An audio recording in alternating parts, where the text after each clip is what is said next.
ஆனா சேகர் பாபு கரெக்டா இந்த பள்ளி செவுத்துல ஒட்டுற மாதிரி அந்த கும்பத்துக்கு பக்கத்துல நின்று கொண்டிருப்பார்.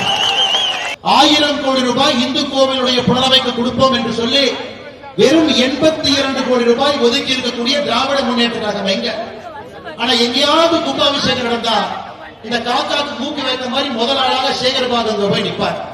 எங்கேயாவது கும்பாபிஷேகம் நடந்தா போதும், சம்பந்தமே இல்லை. யாரோ பணம் கொடுத்திருப்பாங்க, யாரோ பெயிண்ட் அடிச்சிருப்பாங்க, யாரோ கொத்தனார் என்ன வேலை பார்த்திருப்பாங்க, ஊருக்காரங்க யார் கை காலிலையோ விழுந்து அவங்க பணத்தை வசூல் பண்ணி கும்பாபிஷேகம் பண்ணுவாங்க. ஆனா சேகர் பாபு கரெக்டா இந்த பள்ளி செவுத்துல ஒட்டுற மாதிரி அந்த கும்பத்துக்கு பக்கத்துல நின்று கொண்டிருப்பார். ஆனால் எந்த ஒரு வாய்ப்பும் கூட திரும்ப நீங்கள் கொடுக்க மாட்டீர்கள் என்கிற ஒரு நம்பிக்கை எனக்கு இருக்கு. 2026 திராவிட முன்னேற்ற கழகத்துக்கு நீங்க வாய்ப்பு கொடுக்க போறது இல்லை. ஆனாலும் திராவிட முன்னேற்ற கழகத்துக்கான அபாயமணி என்பது நீங்க தேர்தல் அறிவிக்கின்ற நாட்களுக்கு முன்பு என அறிவித்த பிறகு மாநில அரசு எந்த ஒரு முடிவையும் அறிவிக்க முடியாது. இந்திய தேர்தல் ஆணையத்தினுடைய ஆணைப்படி அதற்கு முன்பாக பழனி மாவட்டத்தை அறிவிக்க வேண்டிய கட்டாயமும் கடமையும் உங்களுக்கு இருக்கு. காரணம், திராவிட முன்னேற்ற கழகம் சார்பாக யாராவது பழனி சட்டமன்ற தொகுதியில வேட்பு மனுன்னு சொன்னாங்க நீங்க விடக்கூடாது, இரவு போட்டு நிறுத்திடும்.